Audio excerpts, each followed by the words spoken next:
ശ്രീ സനോജി പറഞ്ഞതുപോലെ രാഹുലിനെതിരായ നടപടി സസ്പെൻഷനിൽ മാത്രമായി കോൺഗ്രസ് ഒതുക്കി. മുഖം രക്ഷിക്കാൻ ശ്രമം നടത്തി, പക്ഷേ അത് നടന്നില്ല. കൂടുതൽ നാറുന്നൊരവസ്ഥയിലേക്കാണ്. കേരളത്തിലെ കോൺഗ്രസ് രാഹുൽ മാങ്കൂട്ടത്തിനും ഷാഫി പറമ്പലിനും വി ഡി സതീശനും പണയം വെച്ച അവസ്ഥയാണ്. ജനങ്ങളാകെ ആഗ്രഹിക്കുന്നത് ഇങ്ങനെയുള്ള അതിക്രമം കാണിച്ച ഒരാളെ ജനപ്രതിനിധിയായിട്ട് തുടരാൻ അനുവദിക്കാൻ പാടില്ല എന്നുള്ളതാണ്. അതുകൊണ്ട് കോൺഗ്രസിൽ നിന്ന് സസ്പെൻഡ് ചെയ്യുകയോ നടപടിയെടുക്കുകയോ എന്നൊന്നും ജനങ്ങളെ ബാധിക്കുന്ന കാര്യമില്ല. അതെല്ലാം കോൺഗ്രസ് പാർട്ടിക്കുള്ളിലെ പ്രശ്നങ്ങളാണ്.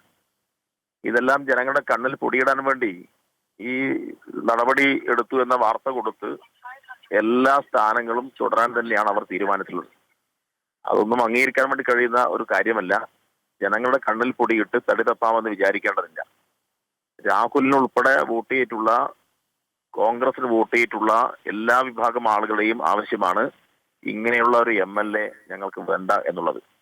അപ്പൊ അതാണ് യഥാർത്ഥത്തിൽ കോൺഗ്രസ് പാർട്ടി ചെയ്യേണ്ടത്. MLA സ്ഥാനത്ത് രാജിവെപ്പിക്കുകയാണ്, അല്ലാതെ ഈ നിലയിൽ സംരക്ഷിക്കുകയല്ല. ഇത് കോൺഗ്രസിന്റെ സംരക്ഷണത്തിന്റെ ഭാഗമായിട്ടാണ് ഈ സസ്പെൻഷനും ഈ നടപടികളും.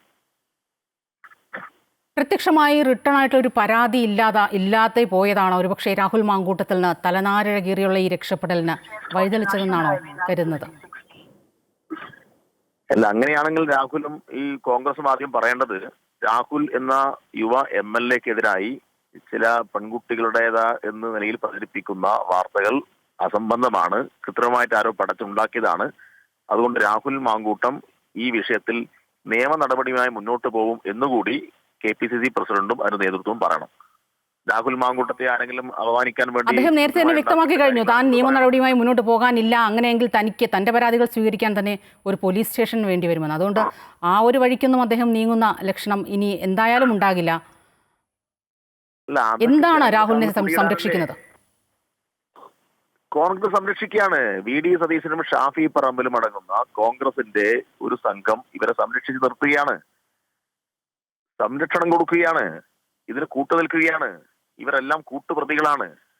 ചില കാര്യങ്ങൾ അവർക്ക് രാഹുലിനോട് നിർബന്ധിച്ച് പറയാൻ കഴിയാത്ത അവസ്ഥയുണ്ട്. അത്തരം കാര്യങ്ങളെല്ലാം പിന്നീട് പുറത്തു വരും. ശ്രീമതി പത്മജ വേണുഗോപാൽ നേരത്തെ പ്രതികരിച്ചത് കോൺഗ്രസിലെ ചിലവരെങ്കിലും രാഹുലിനെ ഭയക്കുന്നു എന്നാണ്. രാഹുലിന്റെ കയ്യിൽ എന്തൊക്കെയോ ഉണ്ടെന്നാണ്. അല്ല, വടകര പാർലമെന്റിൽ ജയിക്കാൻ വേണ്ടി രാഹുലും സംഘവും നടത്തിയിട്ടുള്ള നീക്കമുണ്ടല്ലോ. ശൈലജ ടീച്ചറെ വർഗീയവാദിയാക്കാൻ കൃത്യമായ വീഡിയോ നിർമ്മിക്കുന്നു. എന്തെല്ലാം കഥകളാണ് അവിടെ ഉണ്ടാക്കിയത്. അപ്പൊ അതിന്റെയൊക്കെ കഥകൾ ഈ രാഹുലിന്റെ IT സംഘമാണ്, രാഹുലിന്റെ ഈ സൈബർ ടീമാണ് ഉണ്ടാക്കിയിട്ടുള്ളത്. രാഹുലും ഷാഫിയും നേതൃത്വം കൊടുക്കുന്ന ഒരു സൈബർ ടീം. അപ്പൊ ഷാഫിക്ക് അത്ര പെട്ടെന്ന് രാഹുലിനെ തള്ളിപ്പറയാൻ കഴിയില്ല.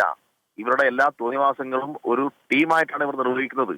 ആ ടീമിൽ ഒരാൾക്ക് ഒരു അപകടം പറ്റുമ്പോൾ സ്വാഭാവികമായിട്ടും മറ്റുള്ളവർ തള്ളി പറയില്ലല്ലോ.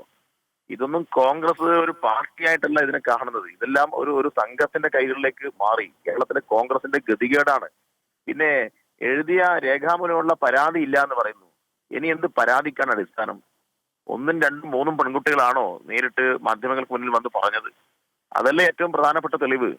ഒരു പാർട്ടിയെ സംബന്ധിച്ചിടത്തോളം ഇതെന്താ കോടതിയാണോ? പാർട്ടി താങ്കൾ ഉൾപ്പെടെയുള്ളവർ ഇക്കാര്യങ്ങൾ ചൂണ്ടിക്കാണിക്കുമ്പോൾ ഒരുപക്ഷേ രാഹുൽ മാങ്കൂട്ടത്തിൽ മറുചോദ്യമായി ഉന്നയിക്കുക, മുകേഷ് അടക്കമുള്ളവർക്കെതിരെ CPM പാർട്ടി ഇത്തരം ആരോപണങ്ങൾ, ഒരുപക്ഷെ ഇതിനേക്കാൾ ശക്തമായ ആരോപണങ്ങൾ അടക്കം ഉയർന്നു വന്നപ്പോൾ എന്ത് നടപടി സ്വീകരിച്ചു എന്നാണ്. ഇത്രയേറെ പെൺകുട്ടികളുടെ പരാതി ഉണ്ടായിരുന്നു. മുകേഷ് സിനിമാ മേഖലയിൽ പ്രവർത്തിക്കുന്ന കാലത്ത് മുകേഷ് MLA VK സനോജ്, പരാതി പെൺകുട്ടിയുടേതായാലും പെൺകുട്ടികളുടേതായാലും പരാതി അത് പരാതി തന്നെയാണ്. ആവട്ടെ, സിനിമാ മേഖലയിൽ പ്രവർത്തിക്കുന്ന കാലത്തുണ്ടായിട്ടുള്ള പരാതി, കേസ്, ആ കാര്യങ്ങൾ മുന്നോട്ട് പോകുന്നുണ്ട്. മാത്രമല്ല, മുകേഷിനെതിരെ പരാതി കൊടുത്ത സ്ത്രീ ഇപ്പൊ എവിടെയാണുള്ളതെന്ന് കൂടി ആലോചിക്കണം. മുകേഷിനെതിരെ പരാതി കൊടുത്ത സ്ത്രീ ഇപ്പൊ സ്വന്തം ബന്ധുവിനെ സെക്സ് റാക്കറ്റിന് കൈമാറിയതിന്റെ ഭാഗമായിട്ട് ജയിൽ കിടക്കുന്നു എന്നാണ് മനസ്സിലാക്കാൻ വേണ്ടി കഴിയുന്നത്.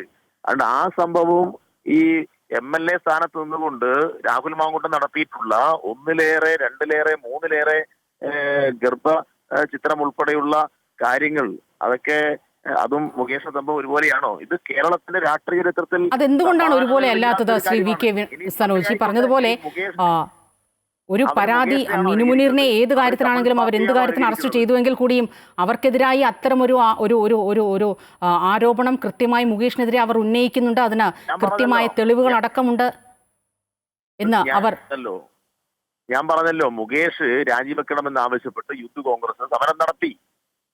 ഇനിയിപ്പം യൂത്ത് കോൺഗ്രസ് സമരം നടത്തിയിട്ടും അന്ന് രാജിവെച്ചിട്ടില്ല എന്നാലും ഇവരുടെ പരാതി. എന്നാൽ പിന്നെ അതിനെയാണോ അവര് അനുകരിക്കുന്നത്? എന്നാ പിന്നെ അത് പറഞ്ഞാൽ മതി.